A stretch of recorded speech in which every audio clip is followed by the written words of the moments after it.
Abusha Mamuina Kwaba, the mobile Otisimo and logistics. And then they can over channel will subscribe and what turning on the notification bell. Said be anytime be able drop a video biano. Once over to me with Chefa. Now I have video be able dropping.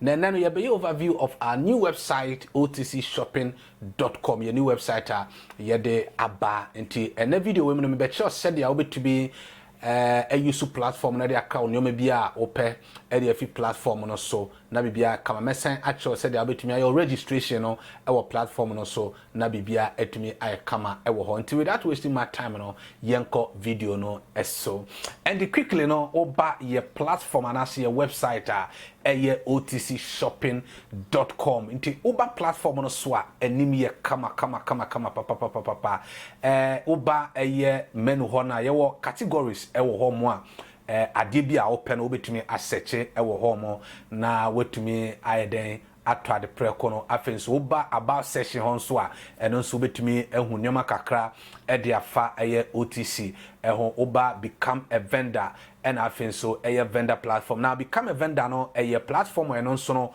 mo amwo nyoma ewo Ghana ha musia mo pe platform obetumi aton nyoma no me pacho bra platform we so otcshopping.com na be register na fa wo nyoma bia wo no fato platform we so na nya customers ma wontumi enter enyoma no ema afenso no wo ba hot categories enti wo hwehwe nyoma bi na o mpese wo be search e wo ha musia me pacho betumi ahwehwe nyema no category a efole say refrigerator Android phone fashion nyoma wo mia fashion so aye wo ma de mbema de digital cameras blenders iPhone laptop ne furniture me pacho betumi emia wo betumi so ahwehwe no wahwese nyoma na e wo ho no ebi wo ho a wani ji ho a na watumi ato onyoma no e wo platform no so now ade ba ko ese wo hye ne so ene se otcshopping.com no ye wo nyoma eye available e wo Ghana ha sisi a me no kase ene ye wo nia eno so no gise on pre-order and to twist kano na yetumi akra nyoma no e de amao na wo nyoma eye available e wo Ghana ha mu se no tag bia and naso and for example we share kettle way any kettle way ya obo say we ye the pre-order and ato ho price no 48 Ghana cedis now near available ha we so your furnishing kettle and also 242 Ghana cedis we available in Ghana and to share way anyway ya difference wo now back on tag pre-order and about there any tag bia enti near what tag product bia we platform so a we your website so a tag e wo ho no e chese item no based on pre-order near any tag no e chese available a ubetumi akra na within 2 to 3 days wonsa beka enyoma no na afi wonso wetumi afa na we use na quickly answer na be place order our platform we so na dey edikin ese we ye and so be your registration quickly no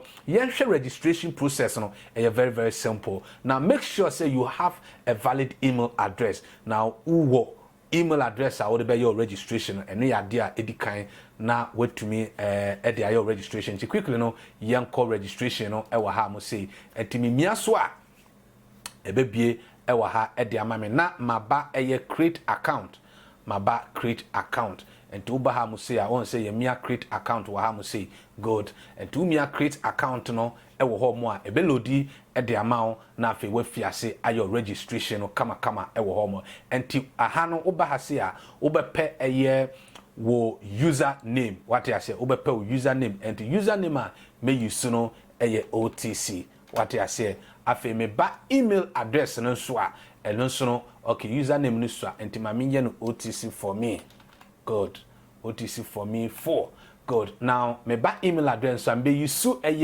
email address me use our platform no so OTC for me 4 at gmail.com what I say at gmail.com good now me ba aha so aha and I made the password a me pe no e de be shim enti no me pe a me hwe password bi a me pe o de ma me pick any word bi a wa ham say because I'm not actually using this okay enti me fa registering password way and I me fa na me de aden na me de ato home kama e wo ho enti me pia password no system no si very weak enti ma memfa figure bi ana number bi emfin ka ho what I say it's still system no say very weak. Either way, let's maintain it this for a tutorial sake. Now what the password is shimo afi wo be pa aha is very important user type no very important SSA wo share ne so dent na yakasa. Now you will become a vendor and you customer. Now customer naturally say who register as a customer anytime you can come to the platform to place your order, to order anything that you want. And now umia so a yewo vendor. Now vendor no chere say you are someone a opese wo ton nyoma ewo your platform no so. And to nyoma available in Ghana and na opese wo ton ewo your platform no so. And na obefa and as obe select a vendor no. Now with my case no mefa customer what I say the next video I may no remember be here send ya obeko into a vendor registration form on so na bibia come out now we na me pay and don't forget the password. Don't forget the password no you used to registering 2025 now me we are me register and me register no ma me hwe se bibia kama ewo nia ma ye no mo I think say yes password no your finishing weak. That's why system and my coin. Into either way, my main fat at in kahon good, but you won't intimidate at kahon password no your fences. It's a meet me a click register no so na be come into my mimia register no so na system no we are make come email account mo na me hwe say OTC as send me a message regarding my registration and service. Into this is my account now. Say me call me a email account. Na me call here. Anytime you have a registration, go to your email account and check if they have sent you an email. Right. Let me try to refresh my account and see what is going to happen.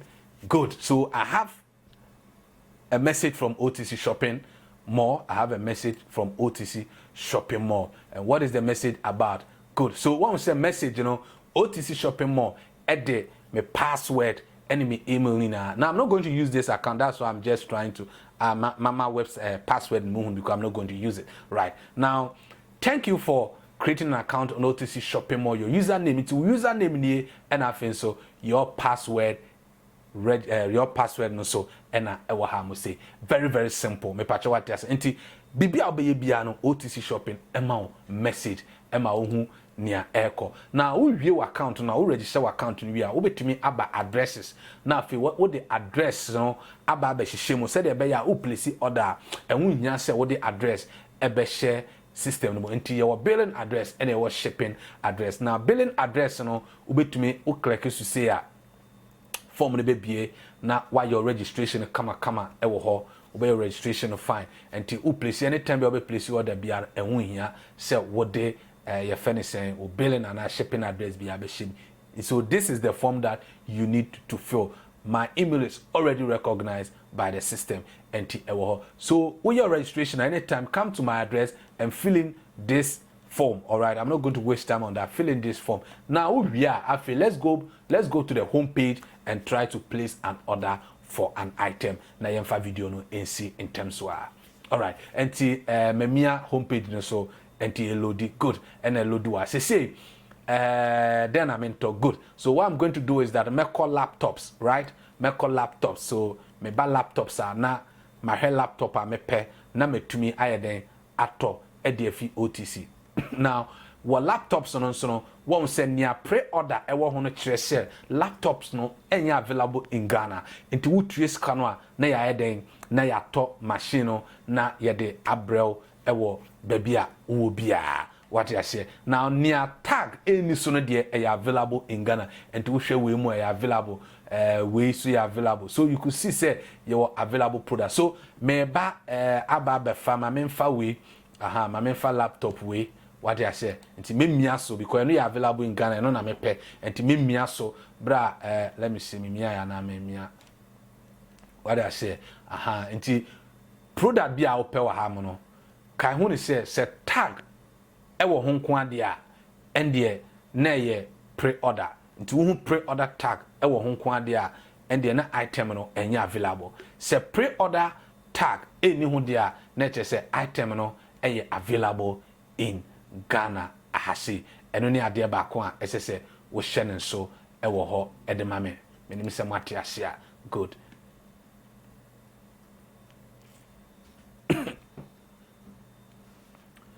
All right, enti mimia laptop no so no eno ena aba ewo ha se nti ho information kakra ena ewo ha no 4 gig 128 gigabyte what I say 4 gig 128 gigabyte na over description nso a wama description kama ewo ha mo say description kama ewo ha mo na bibia etumi aiden aye kama ewa ha enti se laptop we manage ho na me pese me to be ma me hwese metumi ato 5 me pese me to laptop no be 5 dia ende na memia add to cart mpacho wate ase na memia add to cart good enti add to cart nie enti me wi a meba view cart mpacho wate ase aha meba view cart good meba view cart nti me view cart nso a now eno na ewa ha say product a me pese me to no me top 5 total price no 13,170 Ghana cedis. That's the total amount as me tria na proceed to cart now me proceed to cart I want say initially no billing details no man fill so I need to fill all these details. What I say I need to fill all these details. Enti ese me fill details we mu ina kama enti meto me boase na ma fill enti won so wo ya obetumi ayeden a fill na bibia kama enti within 30 seconds I'll be with you. All right, so I'm done with my information, perfectly filled with the information that I want. Okay, enti other note no say o pese wo de note bi e kan eye ade a wo to no edema company so a obetumi ayeden afa we are over payment option. Now I think there's a technical error here which will be worked on. Now we have MTN Momo and then we have cash on delivery. And don't forget that this item is available, so you only pay when you receive the item. So you come to what? Cash on delivery. Now read the description. Pay cash upon delivery for items in stock in Ghana warehouse only. And to me, I have read and agreed to the website terms and condition. Me we pay ne place order. All right, and to me place order we pay. Okay, there's a problem here that I need to please read and confirm the terms. Okay, so I think say me so good. Inti afi mami mia na ye place order no kama ewo ho na ye hwese there's a problem. Okay, and I think say my order has been placed. And very simple. So thank you, your order has been received. So I have my order ID here, the date I placed the order, my email address, the total amount, and the payment mode is cash on delivery. Cash on delivery. Cash on delivery. Right. And that is very simple. Now I need to go to my email account to see whether OTC has sent a message regarding the order now. Good. So I have a message from OTC. What is OTC saying? Hi OTC, for thank you for your purchase. And at the end of my toy, OTC has sent me back. I'm the details of that item. This is very great, right? So this is very simple, and this is the best way to start placing an order on OTC shopping.com. Ebusia medase pa medase se munya abotre na mo hwe video we. The next video no so make sure said ya register as a vendor ewo your platform no so me pacho hwe se wo be subscribe, turn on the notification bell said anytime bi am drop video bi ano won so betimi enye mo chefa akramo.